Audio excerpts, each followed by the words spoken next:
доступно, легко, а поэтому запоминается очень хорошо для тех, кто собирается изучать якутский язык. И продолжая букварную азбучную тему, скажу, что совсем недавно в частном предприятии «Талбун», где работают в основном инвалиды по зрению, был издан еще один букварь, но уже букварь для детей, кто начинает изучение языка с языка Брайля. И этот букварь тоже будет издан на языке Брайля, но на якутском языке. То есть дети начнут знакомство с азбукой, с букварем со своего родного языка. Вот это первый сюжет нашего сегодняшнего выпуска. Азбука. Автор Каратаев. Вот как создавалась вообще, как пришла идея создания такой книги? Значит, когда мы создавались, мы думали создать рабочее место для инвалида, допустим, чтобы он зарабатывал на себя. Так как мы хозрасчетная организация, значит, мы брали инвалида с высшим образованием, обучали его на компьютере, предоставляя ему безвозмездно этот компьютер. И он начинал уже, скажем, не сразу, а полгода он реабилитируется, адаптируется, изучает компьютер и становится оператором и программистом. После этого он находит договора или через нас, через наш центр, и зарабатывает на себя, скажем, зарплату. По крайней мере, минимальный фонд существования. Ну и после этого, значит, так как мы создали уже несколько таких рабочих мест, мы решили заняться дальше. То есть планов у нас очень много. Так как мы окончили школу, республиканскую школу для слепых и слабовидящих детей, но там мы обучались на русском языке, книги по Брайлю, то есть вот по нашей системе, это точно рельефным шрифтом, выпускались они только в Москве, издавались.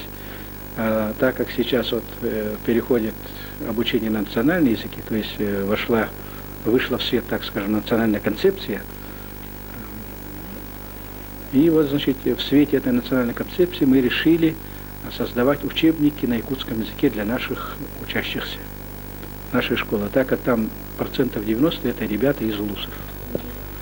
И вот мы пришли, значит, так как мы тоже очень страдали от этого, учились, по-русски, скажем, хотя мы коренные, грамоту мы не знаем свою, якутскую. Ну вот и пришла идея, значит, все-таки, чтобы в будущем люди от этого не страдали, чтобы создать грамоту на якутском языке. Вот мы начали с азбуки, и у нас очень много книг, мы где-то 6 книг уже подготовили. Как оказалось, издать азбуку для слепых детей – дело очень сложное. И если бы не энтузиазм и мастерство буквально во всем Юрия Афанасьевича Москвитина, то вряд ли бы эта книга увидела свет. Он многое сделал сам, и станок для сшивания, и пресс, и каждая страница этой азбуки прошла через его чуткие руки. Азбука издана. Казалось бы, проблемы позади, но их теперь еще больше, чем было до этого. И главное – это нехватка перфокартной бумаги, которая осталась совсем чуть-чуть. А еще Юрий Афанасьевич и Пантелеймон Романович мечтают о принтере и о том, чтобы кто-то им помог в этом. Как сказали они сами, мир не без добрых людей, и не всегда помогают им те, к сожалению, кто должен это делать по долгу службы.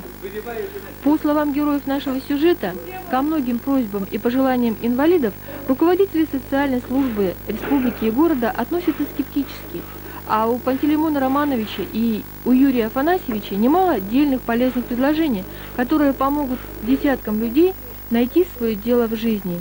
Именно так произошло с теми, кто сейчас работает в центре Талбун. Если бы не их упорство в достижении цели, многие, к сожалению, несмотря на высшее образование, до сих пор бы шили матрасы. В обыденной текучке дел нам всем не хватает отзывчивости и доброты, но по менее защищенным людям это ударяет всегда во 100 крат сильнее. Помните, пожалуйста, об этом, дорогие наши телезрители. Слепые люди тоже это люди такие же. Они тоже могут что-то сделать, если постараются, захотят. Конечно, относиться к инвалидам, конечно. Я во всех группах инвалидов говорю. Конечно, быть более чуткими, да? Конечно, и у нас бывает там, даже вот где-то в автобусах везде, стоишь и спрашиваешь номер автобуса, а тебе, никто не отзовется. Более быть внимательными к инвалидам, чуткими, да?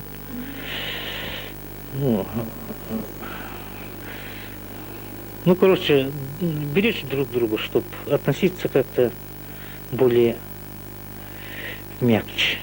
Спасибо вам за интервью. Я желаю вам удачи в вашей работе. Думаю, что посмотрев вот эту передачу, может быть, кто-нибудь откликнется на ваши просьбы и поможет вам хотя бы с перфокартной бумагой, а может быть и с принтером, и у вас все рано или поздно будет так, как вы хотите, чтобы было в вашей работе. До свидания.